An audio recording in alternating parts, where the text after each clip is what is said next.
Welcome to our weekly update on our series on Russian interference in the 2016 election. I am Julie Roginski, joined here today by Olga Lautman, not just today, but every week. It's good to have all, it's good to have, Twice a week yeah, now. twice a week. It's good to have all of you here, both here in the United States and all around the world. This is part of our series, Active Measures, that talks about how the Kremlin interfered in the 2016 election to help Donald Trump.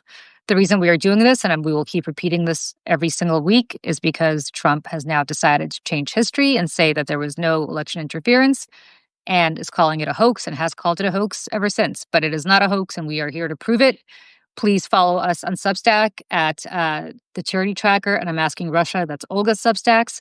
And on mine, it's Salty Politics. We publish an article every single Monday, which hopefully all of you have read by now, detailing the various ways in which Russia interfered. And today we are here to talk about Chapter 3 of the series, which is called Guns, Spies, and Trump. And specifically about how the NRA was infiltrated by the Kremlin to help interfere in the 2016 election and to embed themselves through the NRA into Republican politics at the very highest levels. So, Olga, why don't you summarize quickly as to what we found and what we published and what the ramifications of this were in 2016 and prior to 2016? Yeah, so this specific article that we posted focuses on the NRA and Russia, and we're trying, before we get to the 2016 election, we're trying to show how Russia used different avenues to infiltrate for the 2016 election. So next week we'll do the evangelicals. This week is NRA, think tanks. I mean, there are so many ways that Russia specifically put together this attack on 2016, and approximately they began around 2008, plotting for the 2016 election.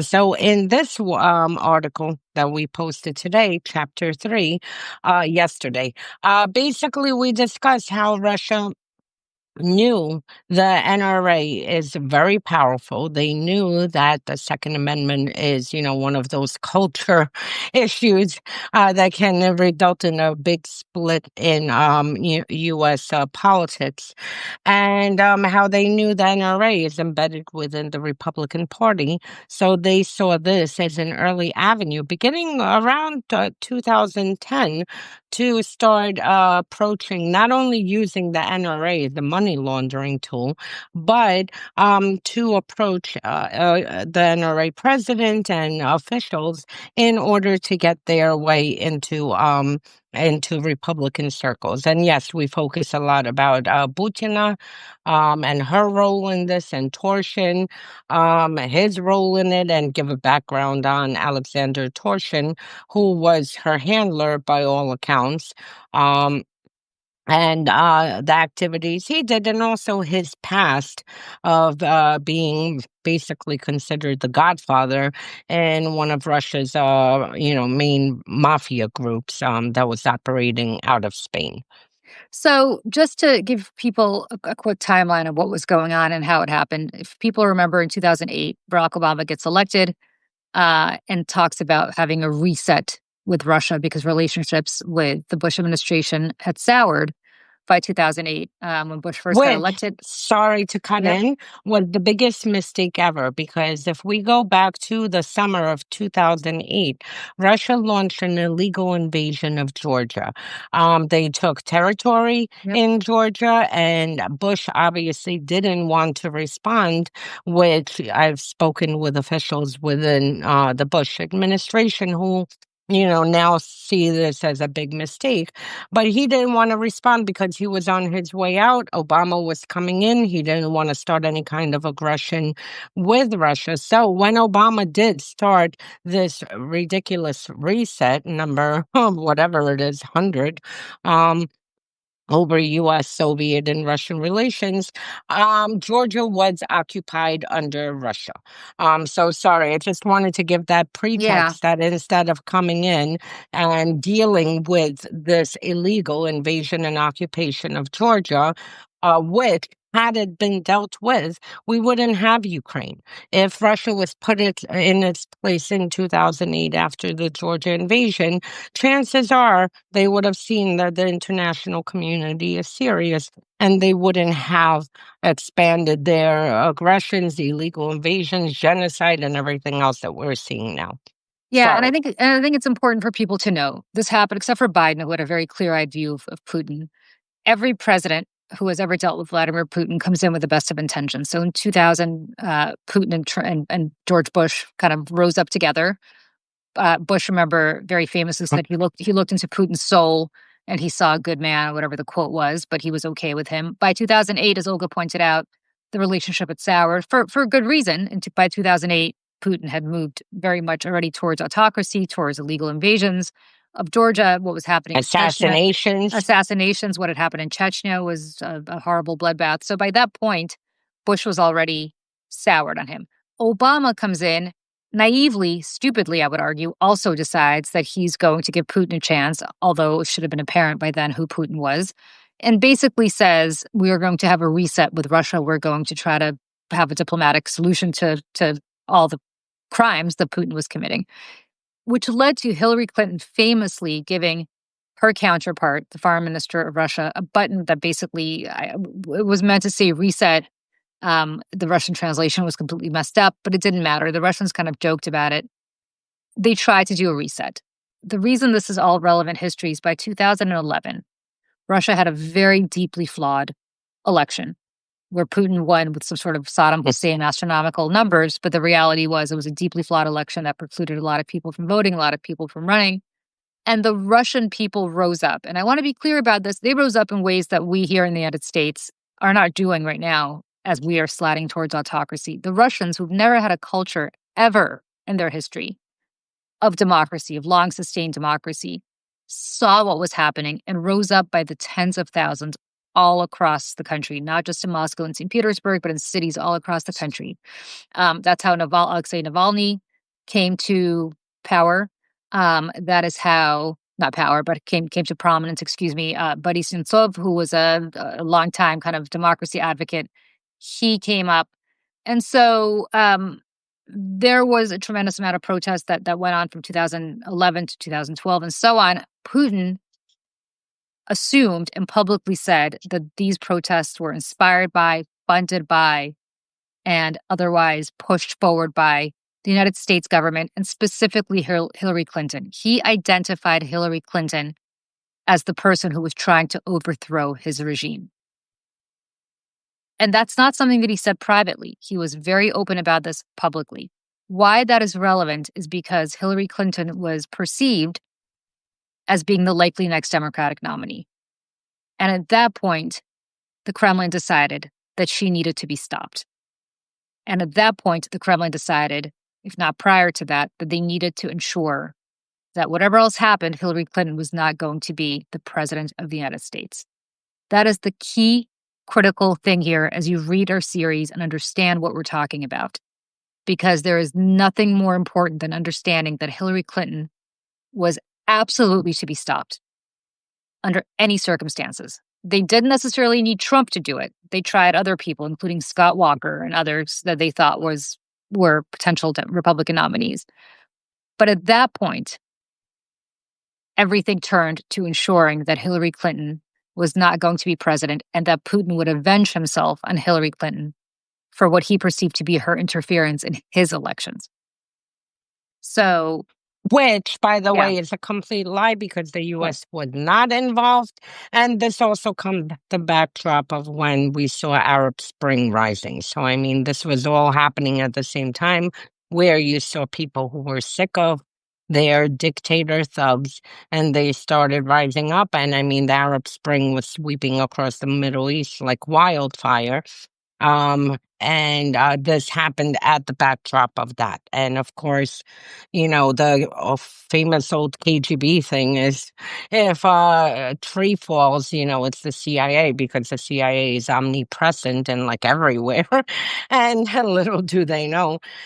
So they automatically blame everything on on the United States and the CIA and MI6, any protest, whether it's Russia, Belarus, wherever it is, Ukraine, Georgia, they always blame it on the CIA and MI6. Yeah, I think what's important to note here is that and this is a name you probably have never heard of, but it's a name that you should have heard of. There is a lawyer, an American lawyer named G. Klein Preston IV.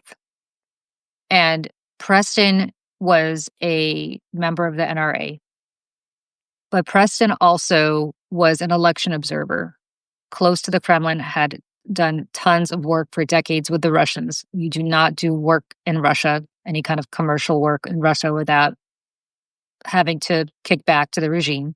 So this is somebody who was, in some way, shape, or form, close to the Kremlin because he had gotten very rich doing work there. One of his clients was Torsion, it was Alexander Torsion, right? And Torsion was at the time the deputy speaker of the upper house of the Russian parliament. He then went on to become somebody who helped to run the Russian National Bank and basically their finances. But Torsion was his client. Torsion also was close to Putin, is close to Putin. Torsion also was, as Olga mentioned, on intercepted Spanish intelligence calls, considered The to be the Godfather. godfather of the Taganska organized crime ring, which is a very prominent mafia organized crime ring that eventually not just operated in Russia, but eventually moved to Spain to launder money on behalf of the Russians. Torsion used Klein to get into the NRA and very quickly became close to the leadership of the National Rifle Association. Torsion's protege was a young woman, and by young, I mean she was 22, 23 at the time, a woman named Maria Butina. Butina was an agent. She was a spy who set up a NRA equivalent in Russia called the right to bear arms. Now, what is laughable is that Russia has some of the strongest gun control laws in the world. There is no way in hell that the Kremlin was ever going to allow some sort of Russian NRA equivalent to rise up. There is virtually no private Russian gun ownership ever. But what they did was they created this organization for dummies here in the United States who assumed that Russia works the way the United States works, and that if they could get the NRA to do their work here and own American politicians here, they'd be able to do the same in Russia. And the Russians played them like a fiddle. And the Russians Butina and Torsion then invited the head of the NRA to Russia, a man named David Keene, who had recently stepped down as the president of the NRA, but was still on the board. And Keene took with him a very active NRA member who also was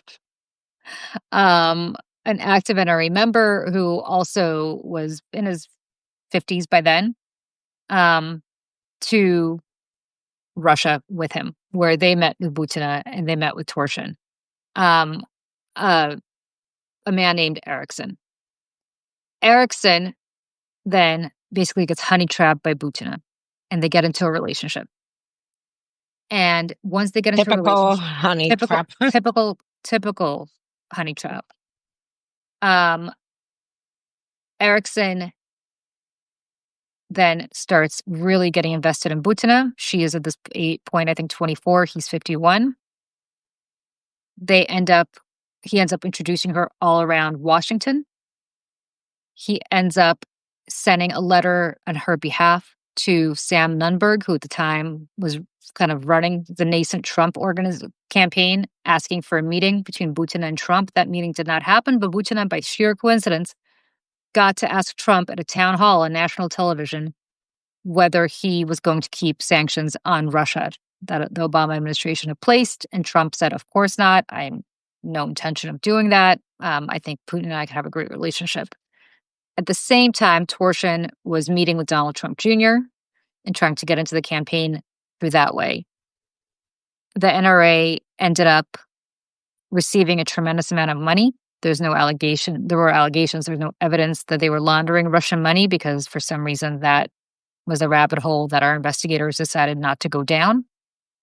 But the reality is that the NRA was used very explicitly by Torshin, by Butina, who of course were working at the behest of the Kremlin, to get into the highest echelons of the Republican Party. Butina used her boyfriend to do that. Erickson wrote a letter to Rick Dearborn, who then ultimately at the time was a very close ally of Jeff Sessions, the senator from Alabama, who would go on to become the attorney general in Trump's administration, first administration, and asked him whether he could set up a meeting between Trump and Putin, that if Trump wanted to come to Moscow, he would have a meeting with Putin. I mean, every which way, they used their position in the NRA to get in with the Trump campaign. Butina then moves to Washington. She moves in with Erickson, and they start having these salons where they invite prominent Republicans, including Dana Rohrabacher, who, of course, has long ties to the Kremlin. And that's how they basically start meeting Republican elected officials, Republican influencers, get into the Trump orbit. To say that the NRA was a useful idiot is not fair because the NRA, for all we know, was doing this willingly. We don't know. Yeah. We don't know. They were at worst doing this willingly. At the very best, the National Rifle Association, which is probably one of the largest special interest groups at the time in the United States, was a useful idiot. That's at best. And so I think the reason that we did a standalone on the NRA is because it's very important for people to understand in the very different ways that the Kremlin tried to get to Trump to work against Hillary Clinton.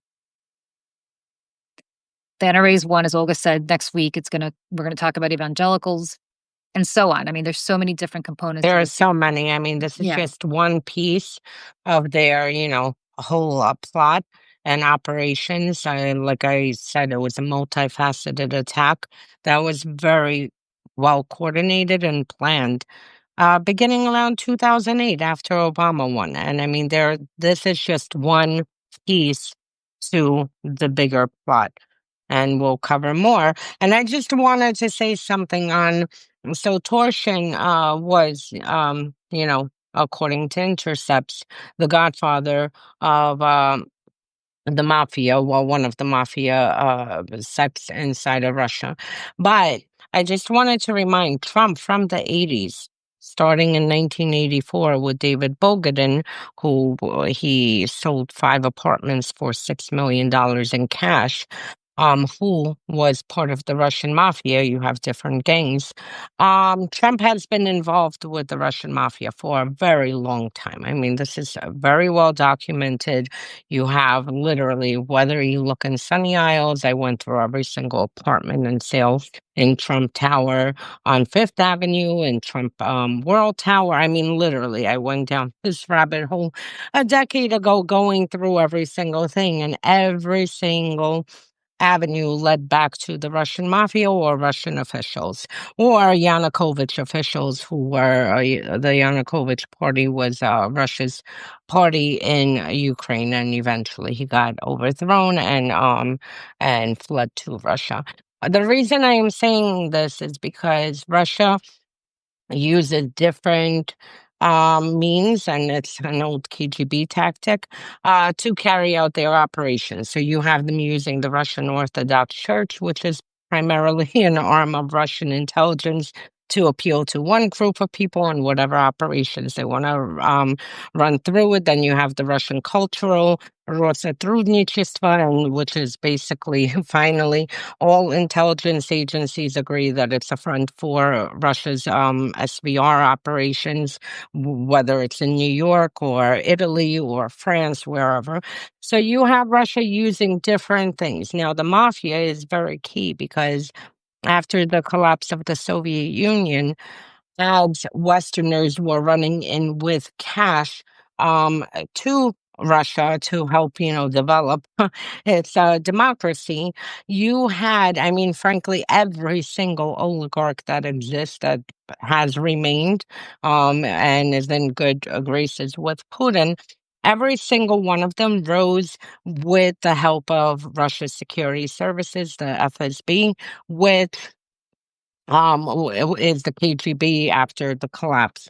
And they all, took cuts, and basically they took a cut, allowed these people to operate, pillage the Russia and its resources and whatnot. I mean, even there is one story I remember reading back in the day where there's, he was seen here, Mikhail Friedman, as like, this big businessman with the Alpha Group, which we'll get into later down the series.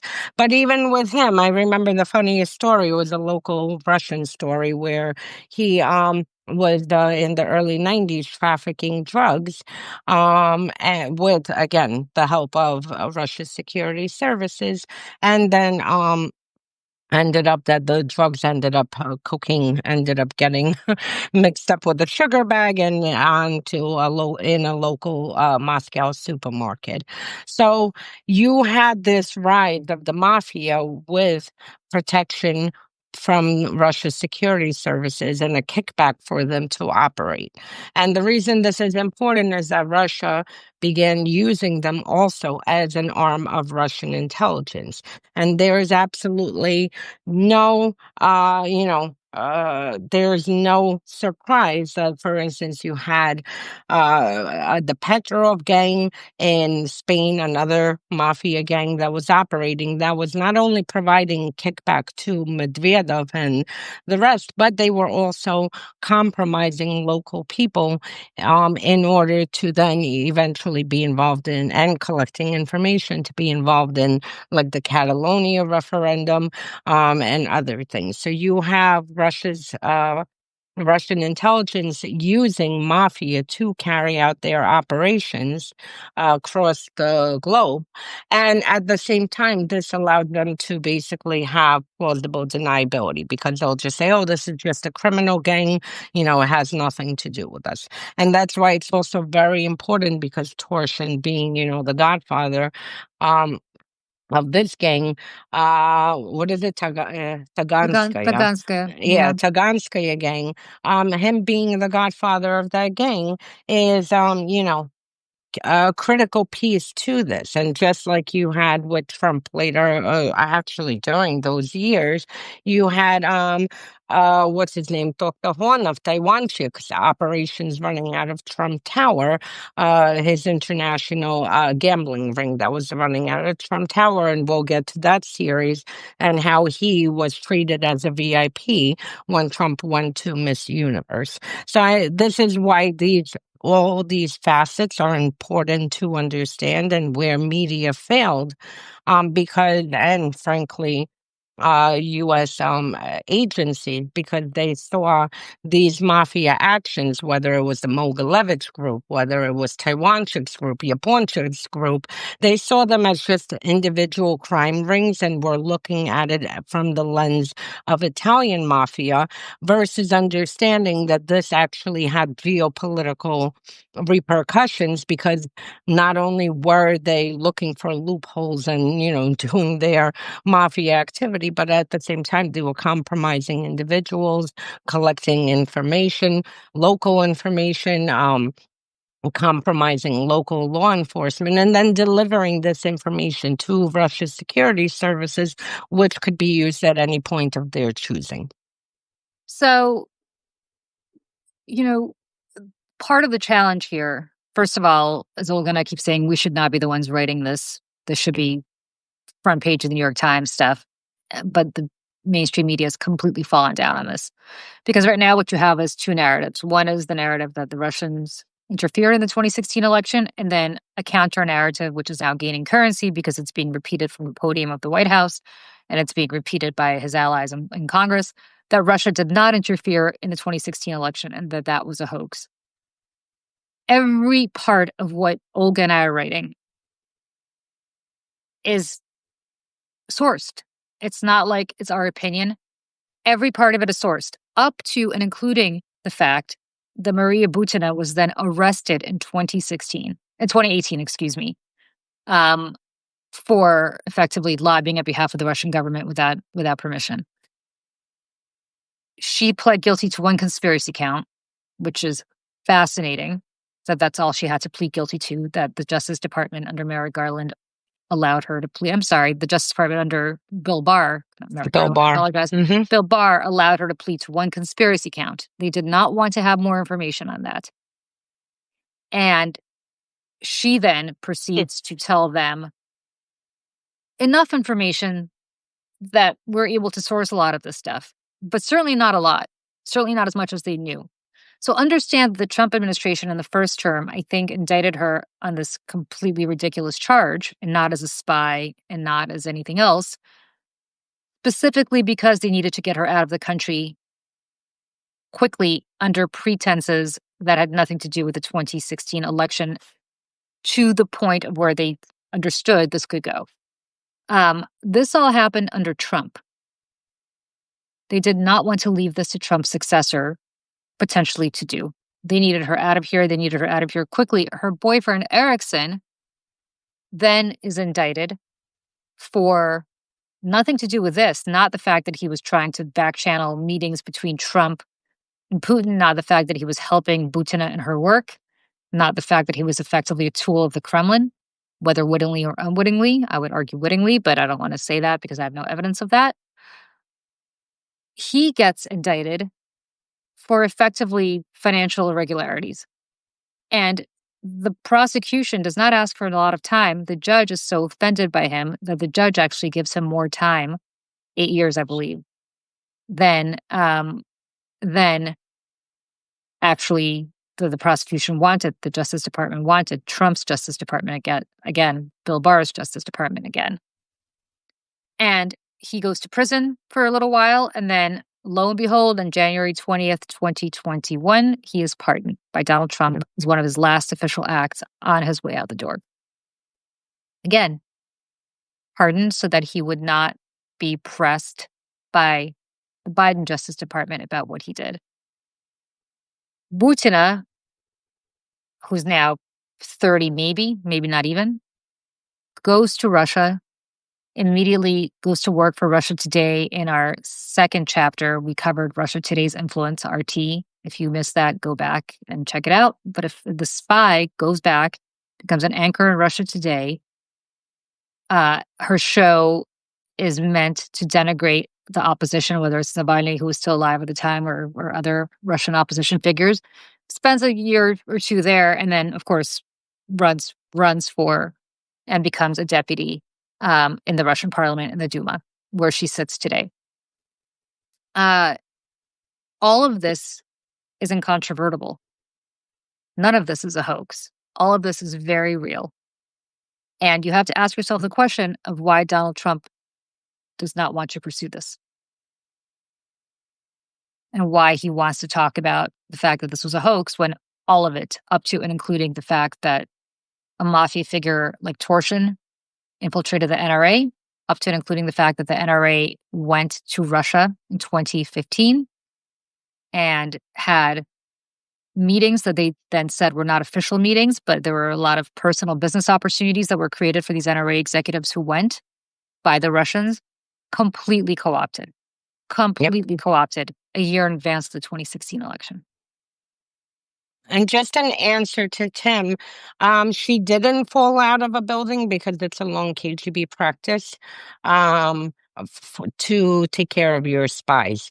This is something that's a very, long practice for decades. That if your spies, they're the KGB and FSB, SVR spies, GRU, they're trained, that whatever they're doing, that they should not break. And most of the time they do not. Occasionally, they do, but they're trained not to break. And as long as they don't provide any information and work with Western intelligence services, long-standing practice is that as long, no matter how long it takes, that Russia will fight to get their operatives back. I mean, and it's also for the point for future operatives that should they get caught, they don't have to worry that Russia to the last day will continue fighting. And we saw this with Victor Bout, who was exchanged an arms dealer and intelligence operative who was exchanged. I mean, how many over a decade he was sitting in prison in U.S. and he finally Russia to the last point, you know, uh got him back, which funny enough, he was part of Putin and was part of the welcoming committee as all spies when he did come back and made sure, to give him a hero welcome inside of Russia. So that's the reason. But if you are an operative who actually does cooperate with, foreign intelligence services, you end up like Litvinenko, who was poisoned by polonium, and Russia will track you down to the ends of the earth to make sure, up to no matter how long it takes to eliminate you, for what they consider betrayal to the mother country. There's also one more thing to add about the NRA. During the first Trump administration, the FBI investigated whether Torshin, who at the time was the deputy governor of Russia's central bank, funneled money through the NRA to boost Trump's reelection efforts, and whether the NRA acted as a conduit for foreign sourced expenditures on the campaign, which is illegal. You cannot spend foreign money in American elections. That's just a fundamental law for now. The NRA did Not make anymore. the NRA did make record expenditures in 2016, about 54 million overall, 30 million of it aimed at helping Trump. So more than half for sure. Wyden pressed Ron Wyden, who was the ranking member on the Senate Finance Committee at the time, the Democratic senator from Oregon, pressed the NRA for records on foreign funded accounts. The NRA did say that they did take some foreign money in non-political accounts, but that they denied using it for election activity. I can tell you money is fungible. If you're using foreign funds to offset salaries or other expenditures, that then you're diverting to political stuff. Thanks to our Supreme Court, it's not hard to do. So no charges have established that the NRA knowingly laundered foreign Russian money.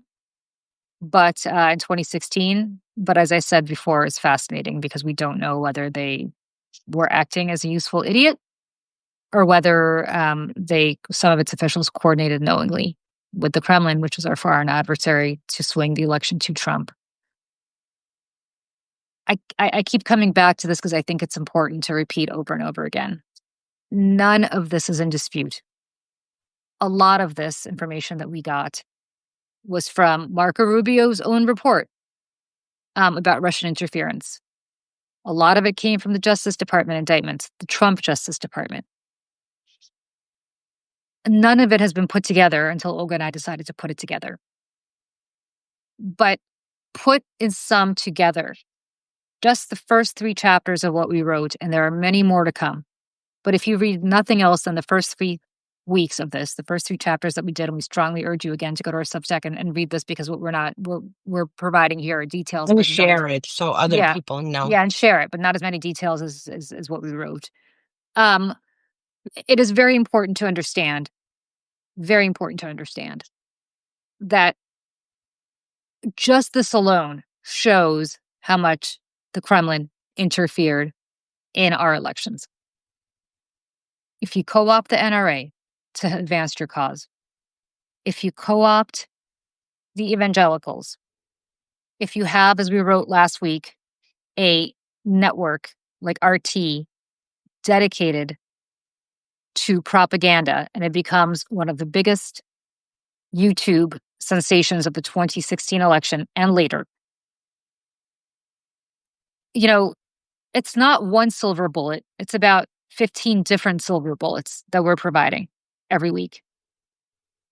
And yet people are still writing in the mainstream media that one side says it's real, but another side says it's a hoax. It's not a hoax. It's not a hoax.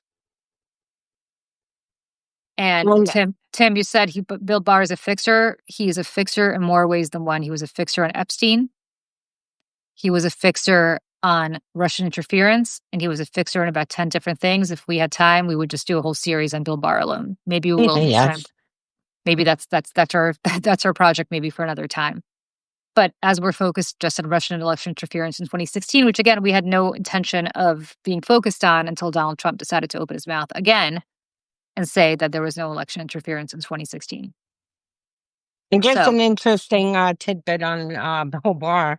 Um, when he served in the Justice Department the first time, the one of the original traitors to America, Robert Hansen, who was an FBI agent, who was providing secrets. I mean, very consequential secrets that ended up in executions of Soviet defectors. Um, how you call it, was providing information at the time. Barr had promoted him to a higher position in DC, pulling him from New York, and his brother-in-law ended up being a speechwriter for Bill Barr. So just to show you how long this goes and how, you always have Russia finding different avenues. At that point, interestingly, after the collapse, they really um, were like the intelligence services were fragmented. They were trying to build them back together, even to the point that Hansen, after the collapse, his last drop was the day before the collapse of the Soviet Union. And after the collapse, a few months, I believe, or maybe the next year, he went to the Russian embassy using his code name to try to reactivate himself because he had been in and out of service with the GRU in the late 70s and then the KGB in the 80s, throughout the 80s. And the Russian embassy, because of the fractured intelligence services at that moment, were so offended that they actually went to the State Department and reported this and said, why are you trying to set us up?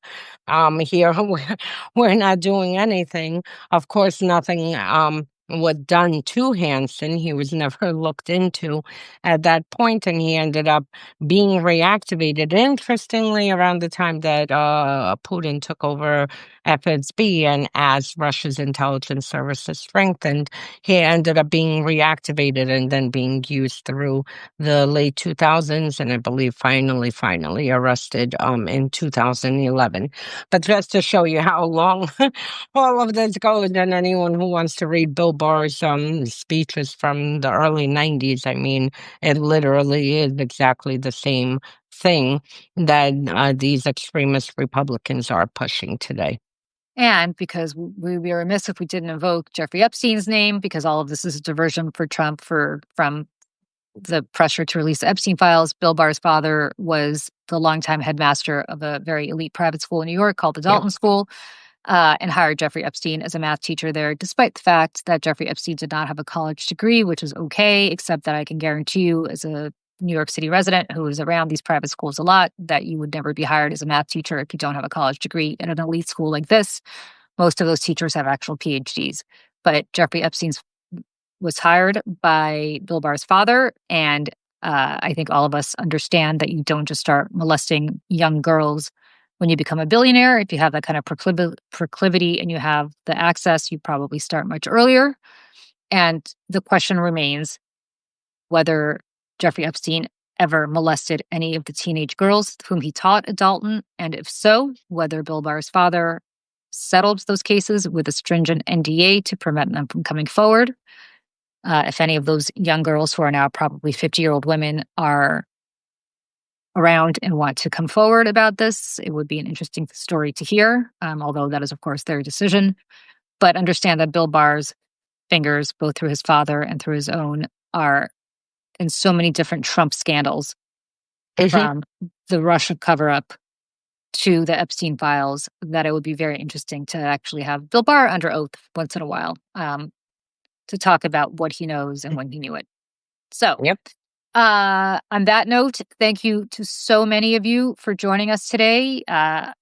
Incredible the amounts of people that we got at 12:30 on a Tuesday Tuesday. afternoon. Thank you to everybody. We will see you back here for Pax Americana, which is not focused on Russian election interference in 2016, on Thursday in advance of Trump's visit to Alaska, which he thinks is part of Russia. He said that twice yesterday at his press conference that he was meeting Putin in Alaska, that he's meeting Putin in Russia, excuse me, which has not, Alaska has not been part of Russia since 1867. But apparently our president does not know that, or maybe he intends to give Alaska back to Russia, which is what the Russians have been agitating for quite a while now. We will see Though, you. let me Yeah. cut in. Yeah. A source of mine did tell me that there potentially might be a meeting where he hops over into Russia just as part of this conference. So we'll Well, see what that's happens. interesting. You cannot cross the Bering Strait on foot, so he would have to get on his plane and fly into Russia, which would be a very affirmative act to go into a country that has been sanctioned by the entire civilized Western world. Yeah. It will be a massive slap in the face to the people of this country, to the people of Western Europe, and most importantly, to the people of Ukraine.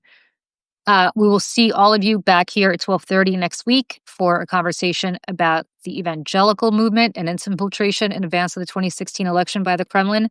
We will have a newsletter out on that on Monday. Please read it. If you have not read our series, Active Measures, the first 3 chapters, please go to either Salty Politics, my Substack. I have a separate section just on this called Active Measures. Olga has that on her Substack as well, on Unmasking Russia.